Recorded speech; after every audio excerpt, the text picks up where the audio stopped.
この恐るべきコスモは一体何やつ。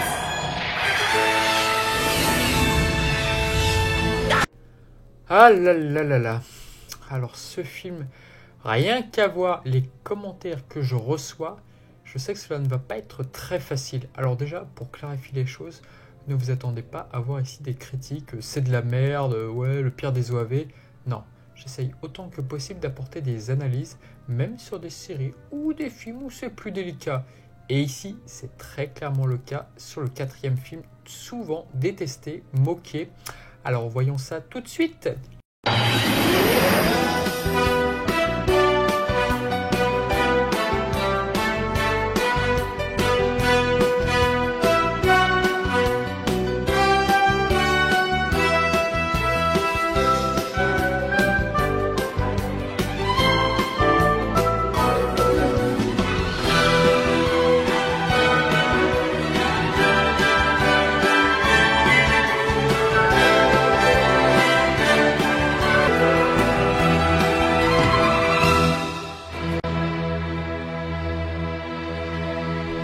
Le 4e film a été réalisé en pleine bataille de Poséidon. Contrairement aux films 2 et 3, Shigeyasu Yamauchi n'est pas au poste de la réalisation. Il s'agit donc d'un 3e réalisateur, à savoir Akei Masayuki. Et autre changement de taille, Shingo Araki et Michimono, très occupés sur la partie Poséidon, ne participent pas au film, si ce n'est sur la scène où Seiya tire sa flèche sur l'antagoniste.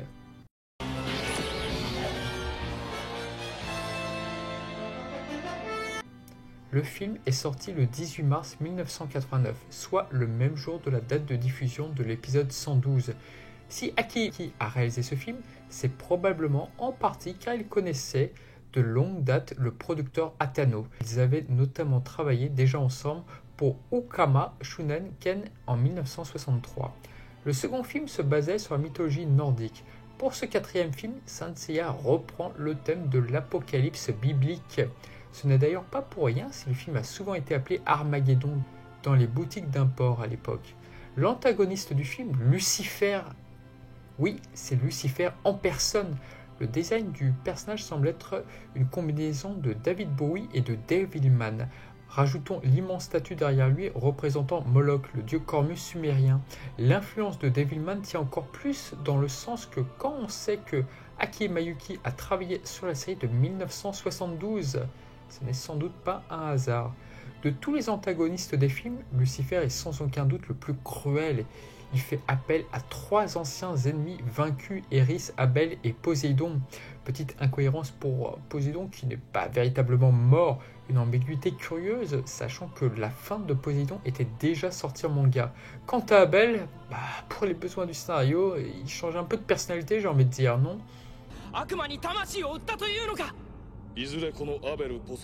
Derbal n'étant ni une divinité et le film étant parfaitement impossible à situer car celui-ci étant remplacé par l'arc Asgard dans la série TV, naturellement il ne pouvait pas apparaître aux côtés de Lucifer. Le film commence sur la scène qui a retenu l'attention de tous.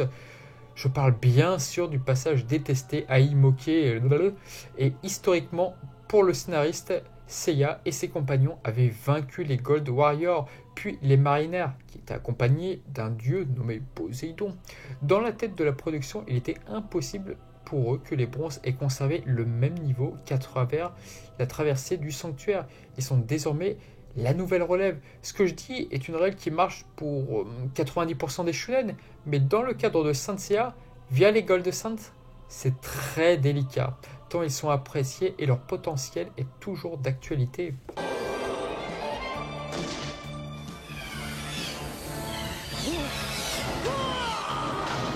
Or, si le cas de Camus et Shura fait grincer des dents, comme j'ai pu le lire sur ma vidéo du 3e film, là c'est encore pire que ça. Les anges déchus sont sans pitié. Le terrible Shaka est vaincu en une fraction de seconde. Un passage clairement pris et repris par les fans pour disqualifier le film. Aujourd'hui, à l'heure de Soul of Gold, oui, les choses ont sacrément évolué et un tel scénario ne se reproduira plus jamais sur la licence. Ce sont au contraire les bronzes qui ont sacrément régressé, si l'on en croit Next Dimension. Sur la scène polémique, voici ce que nous dit le réalisateur. Tout d'abord, pour que l'ennemi soit digne du dernier film, je l'ai fait vaincre tous les chevaliers d'or en un instant. Ensuite, j'ai quand même créé des scènes pour mettre les chevaliers d'or en avant. Alors que le manga, lui, continuait à adapter la fin de Poséidon, le réalisateur, pour ce 4e film, commence à lire la Divine Comédie, pour les besoins de l'histoire. Inspiration que reprendra plus tard Masami Kurumada sur la seconde partie de l'arc Hades. Cette suggestion de s'inspirer de la Divine Comédie vient tout droit de Yoshiyuki Suga. Quant au character design, le film est convié à Masahiro Naoi. On a souvent dit du film qu'il était laid. Disons qu'il a la lourde tâche d'arriver après le 3e film. Et forcément, le résultat n'est pas à la hauteur en termes de continuité. Il faut bien se l'avouer. Alors, cela dit, sur les reproches qu'on peut faire au film, sur sa relative laideur, je trouve ça un peu injuste parce que Masahiro Naoi, c'est pas un manchot, il a réalisé de très beaux épisodes dans la série animée, notamment l'épisode final entre Camus et Yoga. C'est un excellent creux, je veux dire par là. Par ailleurs, l'animation qu'il établit dans Saint Seiya est très bonne. Et là, le film, malgré 2-3 moments de faiblesse, je trouve que l'animation est excellente. Donc attention, il faut quand même un petit peu relativiser avant de dire que c'est le film le plus moche de Saint Seiya. Effectivement, je suis d'accord avec vous, il n'est pas au niveau des 4 autres sur le plan visuel. Il ne faut pas dire non plus que le film est un ratage graphique absolu parce que très clairement, non, je ne pense pas que ça soit le cas. Et je pense avoir vu pire qui plus est. Le character design des antagonistes, j'ai beaucoup de mal avec le design d'Eligor et Belzébuth notamment. Moi est selon moi le plus réussi des 4. Astaroth, étrangement, lorsque je voyais le poster du film via un article du T7 ouais je sais, ça fait bizarre, j'ai pensé en fait que c'était lui le leader. Sur les anges déchus du film, le pamphlet du film, le Tenkaihen, révélait que ce sont des divinités. En revanche, il n'existe aucune information sur les protections qu'ils portent, à croire que tout le monde s'en fout. Les anges destructeurs sont les chevaliers de l'Apocalypse. Dans le film, logiquement, ils sont supposés être les antagonistes les plus puissants des films. Belzébuth semble être inspiré de Wolverine lorsqu'on regarde sa chevelure. Son attaque indique le monstre, l'oiseau issu de la mythologie hindouise, une référence que reprendra Masami Kurumada pour l'affecter à Ayak.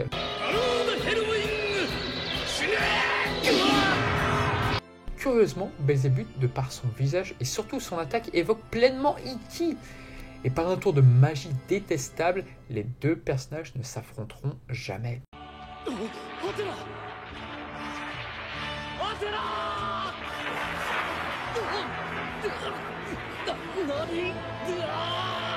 Le personnage est incarné par Katsuyori Mori, peut-être une façon pour la Toei Animation de s'excuser de son petit rôle pour Jao, le nombre de textes de ce dernier étant minime dans le 3e film.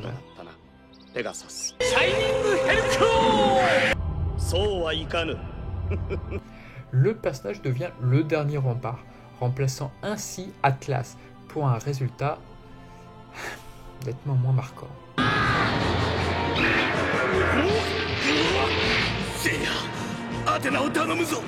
Notons qu'il dispose d'un cheval d'énergie nommé le Kimen no Uma, cheval à la tête de démon, le seul élément du film faisant référence au cavalier de l'Apocalypse. Astaroth aurait été un joli leader. Il est défait difficilement par Shiryu, sa technique est assez impressionnante. Le tout incarné par Keiichi Namba, ce court passage montre que l'animation du film est très correcte quand même.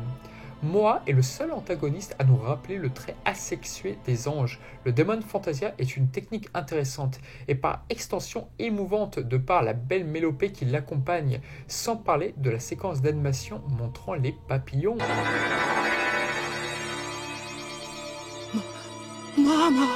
Le combat suit une tournure très classique hélas, et la technique de yoga n'est pas très bien mise en valeur par un travelling selon moi maladroit.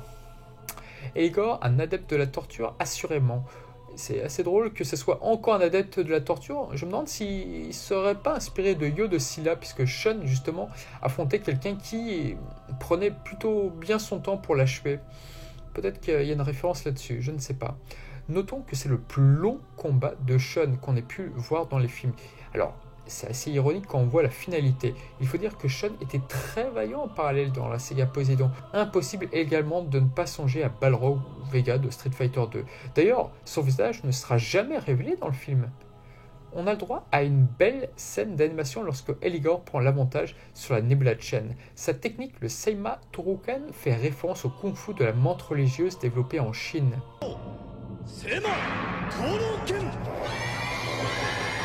Impossible de ne pas revenir sur la scène d'Iki. Il y a des choses intéressantes à dire. Déjà, le réalisateur a dirigé plusieurs épisodes d'Iki dans la série TV.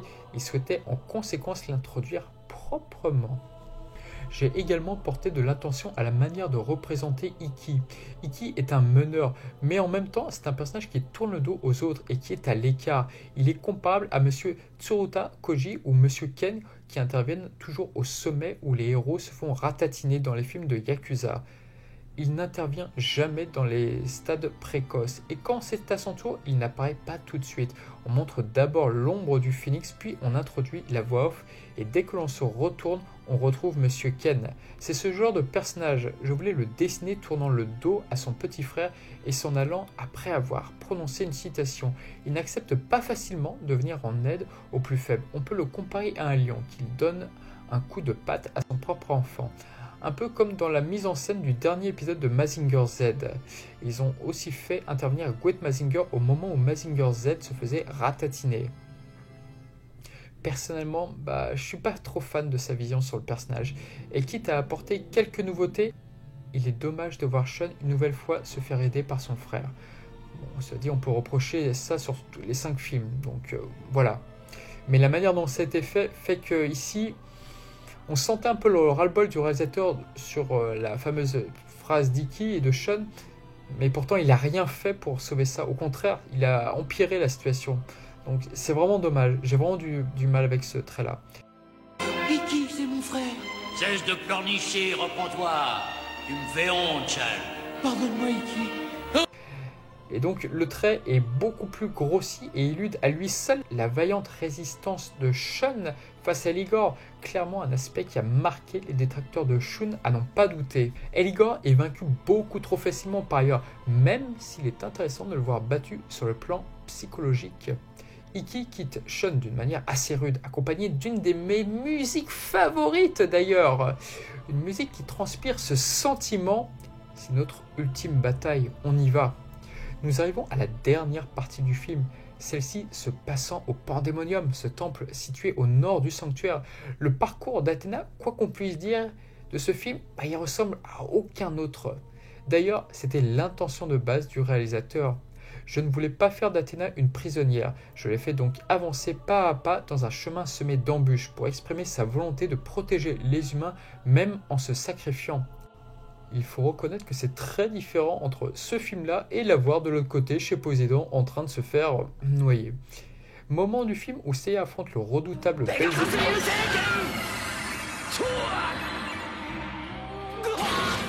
Malgré ce passage d'animation où Seiya perd une épaulette de manière assez classe, je trouve, le reste c'est assez convenu, je trouve.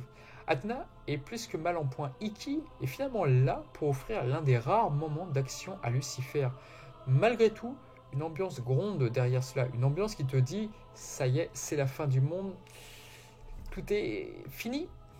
Et Athéna reprend malgré tout courage, même si c'est en vain. Doublé d'une belle musique optimiste, les compagnons de Seiya reviennent.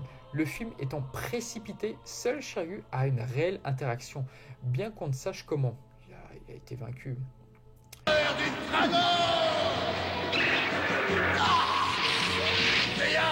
Le sort d'Athéna est entre tes mains.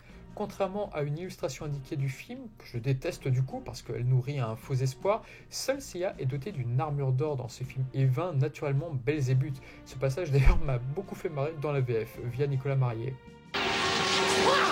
Sa pluie de météores se transforme en comète. A l'instar de Derban, Lucifer prend en otage Athéna et grâce aux Gold Saints qui parviennent à créer un soleil, Lucifer est vaincu par une scène tout simplement magnifique, sans doute la meilleure scène du film. Dans le climat, pour augmenter les scènes qui leur sont dédiées, j'ai voulu que malgré le fait de porter une armure d'or, Seiya ne puisse pas tirer sur les ennemis tout de suite. Je me souviens d'ailleurs d'avoir rajouté par la suite la scène dans laquelle il tire sur la statue de Lucifer. Et hélas, la suite est ponctuée de ce qui est pour moi un ratage total, à savoir la destruction du Pandémonium. Honnêtement, je comprends pas. J'aurais tellement préféré que l'on choisisse d'accorder plus de temps au combat face à Belzébuth via les autres saints qu'à ça. L'une des scènes que j'aime le moins des films avec la fuite de Seiya et Ikki du premier film.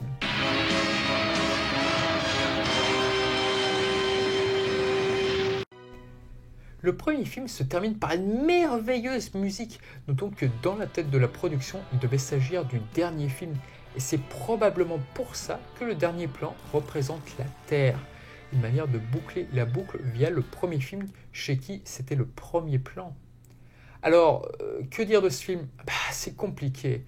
Déjà, je déteste pas ce film. Il a été très longtemps la dernière œuvre officielle de Saint Seiya. Du coup, j'étais triste de voir la licence se terminer par ce film. Et ce qu'il y a de plus difficile pour ce quatrième film, c'est de passer après le troisième. Car oui, au final, ça aurait été un sans faute que la licence se termine par Abel. Malgré tout, le film dispose de plusieurs qualités. Déjà, il y a quelque chose qui me fascine dans ce film, ce sont les décors. Sur ma vidéo Abel, je n'ai pas évoqué cet attrait-là, car à part dire que c'est sublime, waouh, vous avez vu ça, c'est trop beau, j'avais rien de constructif à dire en fait. Ici, c'est différent car les travaux de l'équipe de Tadao Kubota puisent sur des mythes mésopotamiens et sur l'Apocalypse de Saint Jean. Chaque décor figure une idée, une référence. Je songe notamment au mascaron, à ses visages grimaçants qui semblent se moquer de Shun lors de son combat. Le trône de Lucifer, lui, est basé sur l'Apocalypse du chapitre 13, verset 1. Alors j'ai vu monter de la mer une bête ayant 10 cornes et 7 têtes, avec un diadème sur chacune des 10 cornes, et sur les têtes des noms blasphématoires. Après, oui, le film est très classique, et n'étant pas accompagné par le génial duo Shingorake et Michi Uemeno, on est beaucoup moins bienveillant. Malgré tout, l'animation tient largement la route à quelques exceptions près.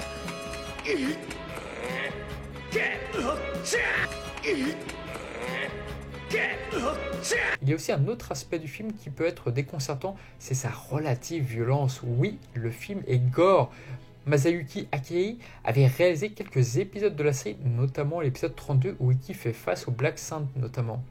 Le générique de fin d'ailleurs me fait beaucoup songer à l'ouverture du film Hokuto no Ken, film merveilleux mais également connu pour sa relative violence. Jamais autant Athéna n'avait à ce point enduré de telles tortures. Celle-ci verse son sang dans des épines de ronces, ce qui rappelle le Christ lors de son chemin de croix. Il devait porter une couronne d'épines. Quant à Xiaoyu, on était dans son âge d'or. Le personnage est maintenant assez populaire pour avoir deux adversaires, le second étant le leader. La défaite de Xiaoyu mettra justement assez bien en valeur Belzébuth. Le film met en tout cas pleinement en avant Xiaoyu. Et d'ailleurs, alors que tout le monde s'en fout des Gold Saints, puisque de leur défaite au début du film, les bronzes, eux, sont à l'hôpital car ayant été rapidement vaincus par les anges déchus. Seul Xiaoyu esquive cette défaite. Quelle chance il a! D'ailleurs, j'ai toujours un peu de mal, mais les bronzes ont parlé de l'attaque de leurs assaillants en off. Et bien évidemment, cette astuce ne fonctionne pas pour Yoga et Shun. Il faut dire qu'en effet, Eligor et Moa n'utilisent pas ce type de technique lors de la bataille, à l'inverse de Astaroth. Le traitement de Yoga, contrairement aux 3 premiers films, n'est pas marquant, si ce n'est qu'il est le seul à avoir lu la Bible. Mais esthétiquement parlant, j'aime beaucoup les Demon Fantasia et la petite musique qui accompagne Moa lors de son apparition devant Yoga et Seiya. La musique accompagnant le Demon Fantasia sera reprise bien plus tard sur la partie Élysion, une idée qui a du sens. En vainquant Moa, Cygnus est supposé voir ses souvenirs de sa mère disparaître à jamais. Il faut reconnaître que l'idée ne manque pas d'originalité, de tristesse par rapport à Yoga.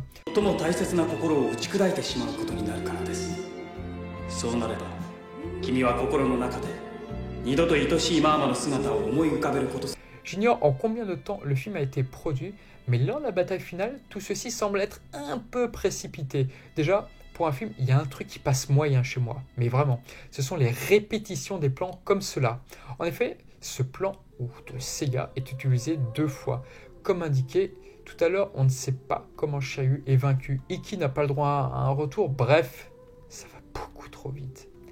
Et enfin, je pense que généralement, quand on parle en bien du film, et c'est le point qui revient généralement assez souvent, ce sont les musiques de Seiji Okoyama.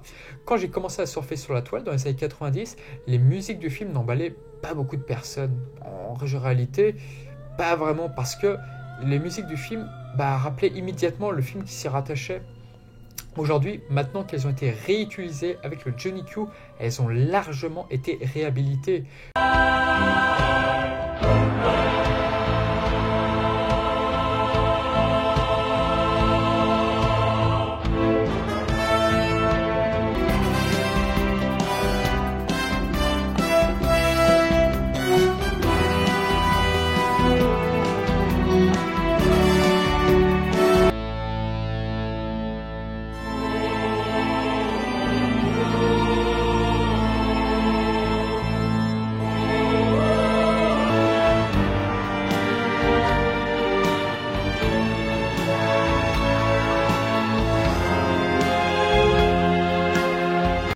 Personnellement, et selon mon humeur, je dirais que les musiques de Lucifer passent en seconde position après Abel.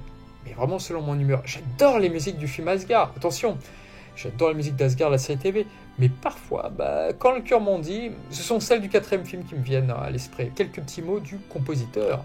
Pour la 4e œuvre, on a eu un chœur mixte et un orgue synthétiseur, ce qui donne un aspect divin à la musique. Ainsi, j'ai essayé de tenir compte de l'esprit de chacune des œuvres dans la création de la musique.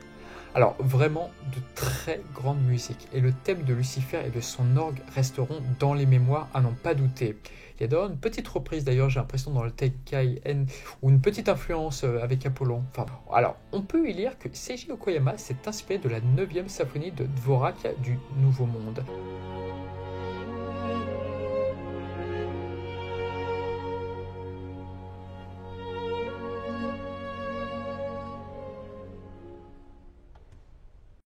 Alors honnêtement, j'ai écouté cette symphonie et je ne vois aucune ressemblance avec les dites musiques. Mais le génie de Seiji Okoyama m'apparaît comme insondable à mon petit niveau. Donc voilà, un grand artiste, alors qu'en parallèle, il y avait quelques compositeurs qui plagiaient des musiques européennes parce qu'ils savaient que leurs œuvres ne sortiraient pas du Japon. Grossière erreur. Concernant le doublage, alors c'est assez bizarre, mais en fait les voix des dieux, enfin celles des films 3 et 4, j'ai un peu de mal avec la version originale. Ici, avec Masane Tsukayama, à l'instar du 3e film, j'ai une nette préférence pour la version française.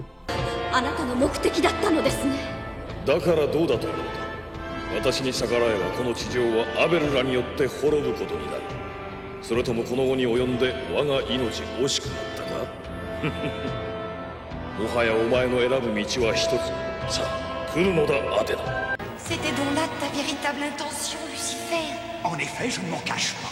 De toute manière, tu n'avais pas le choix. Si tu refusais mon pacte, Abel, Poséidon et Élise détruisaient la Terre. Serais-tu en train de faiblir? Vas-tu bientôt me supplier d'épargner ta vie? Tu dois bien te douter que ce serait peine perdue. Allons, viens, rentre vers ton Seigneur et Maître. Et là, ici, pour Jean-Pierre Leroux, sa voix est exquise sur Lucifer et met parfaitement en valeur tout son sadisme. Hélas, sur le doublage français, outre qu'on ne sait pas quand il a été produit, vu la sortie tardive du film, déjà, il n'y a pas assez de comédiens. Pierre Leroux sur Lucifer, je valide à 100%, mais sur moi... De décevoir, mais ton attaque, malgré sa puissance, n'a malheureusement eu aucun effet sur moi, comme tu peux le constater, Yoga. Nicolas Marié maquille sa voix au point qu'il est méconnaissable sur Belzébuth, quand on songe à sa divine interprétation sur Abel. Mais il incarne également Héligol. Allons, inutile de hurler si fort, chevalier Pégase. Tu arrives trop tard, elle a déjà décidé de donner sa vie à Lucifer. Aurais-tu l'intention d'offrir la tienne en sacrifice aussi, pour faire bon poids? Aucune défense n'est capable de résister à la violence de mon attaque de la menthe religieuse. Bref, le casting est plus que réduit. Dans la version originale, Toshio Furukawa campe un excellent Moa, et c'est peut-être l'interprétation que je préfère le plus parmi les antagonistes.